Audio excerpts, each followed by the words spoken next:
Ngakak, Rizik ikut jejak Mustafa, istri jadi penjamin bebas. Ditulis oleh Syardi dari siwar.com. Rizik Syihab bisa bebas bersyarat karena istrinya yang menjadi penjaminnya coba. Nah mungkin inilah pentingnya punya istri banyak. Jujur saja ya, saya jadi teringat dengan kasus Mustafa Nahra, petinggi dari Partai Umat. Dia ini dulunya juga punya kasus hukum dan sempat ditahan oleh pihak kepolisian. Tapi ya akhirnya apa? Akhirnya istrinya yang dijadikan penjamin untuk penangguhan penahanannya. Selepas menjadi pesakitan, Ahok lantas berguna untuk negara. Bagaimana dengan Pak Rizik ini? Apakah akan berubah menjadi salah satu orang yang berguna bagi negara? Atau bakal memilih kembali turun ke jalan, teriak-teriak saat ceramah, provokatif, hasut sana-sini, maki-maki Pak Jokowi, maki-maki Polri? Ingat umur, Pak. Kenapa Rizik kemudian cerita soal darurat ekonomi? Jangan-jangan dia hanya curhat soal dirinya sendiri. Kadang kalau kita telaah gitu ya, yang darurat utang, darurat ekonomi, katanya negara ini darurat kebohongan katanya. Yang bohong kan Rizik. Dan terbukti di pengadilan gitu ya. Terbukti dia dipenjara karena kasus kebohongan.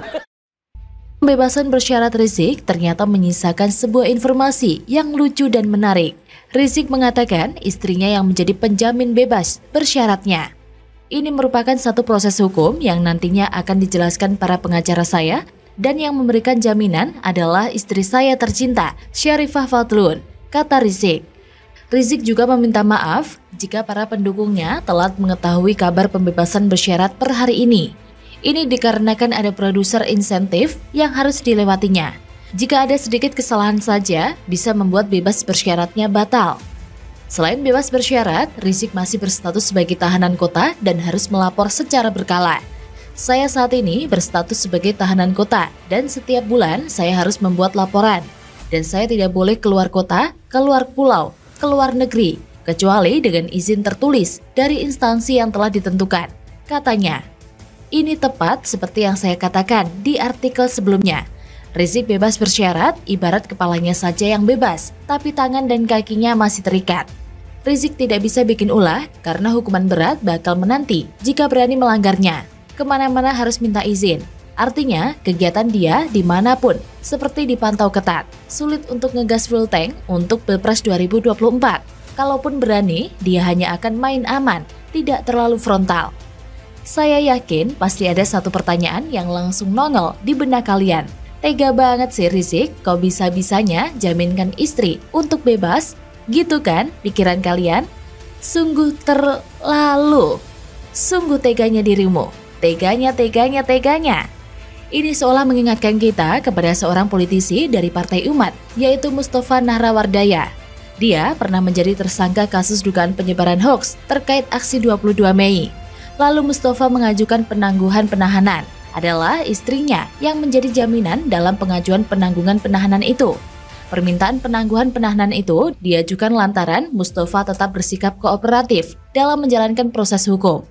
Tidak akan melarikan diri, tidak akan merusak dan menghilangkan barang bukti, tidak akan mengulangi tindak pidana, tidak akan mempersulit pemeriksaan, kata kuasa hukumnya.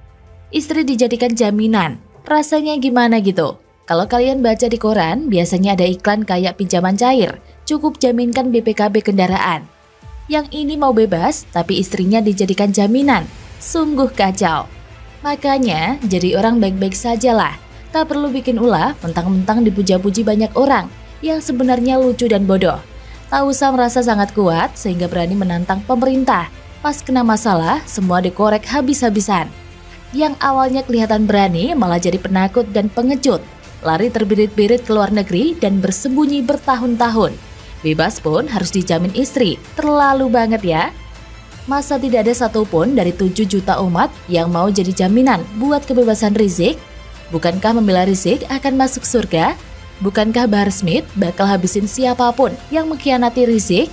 Kemana mereka di saat Rizik sedang kesulitan dan diterpa masalah? Kemana mereka saat Rizik dizolimi? Ini namanya tidak setia kawan. Senang sama senang, saat susah kocar-kacir tak mau kenal. Tampaknya mereka harus direnovasi akhlaknya. Ini sejalan dengan rencana Rizik kembali menggaungkan revolusi akhlak setelah bebas bersyarat. Sebagaimana telah saya sampaikan setiba di tanah air, waktu saya pulang dari kota suci Mekah, yaitu ayo sama-sama kita gaungkan kembali dan terus-menerus, yaitu revolusi akhlak. Revolusi akhlak dengan cara yang berakhlak, kata Rizik dalam konferensi pers di Petamburan. Dia juga menyinggung soal kondisi negara yang dipenuhi darurat kemungkaran hingga darurat kezoliman. Makanya kunci dari semua itu adalah revolusi akhlak. Darurat kezoliman dari Hong Kong kali ya. Sekalian akhlak Rizik direnovasi juga, biar makin tua makin tobat, bukan makin tua makin tak tahu diri. Akhlak sendiri diperbaiki dulu. Misalnya nih, istri jadi jaminan pembebasan.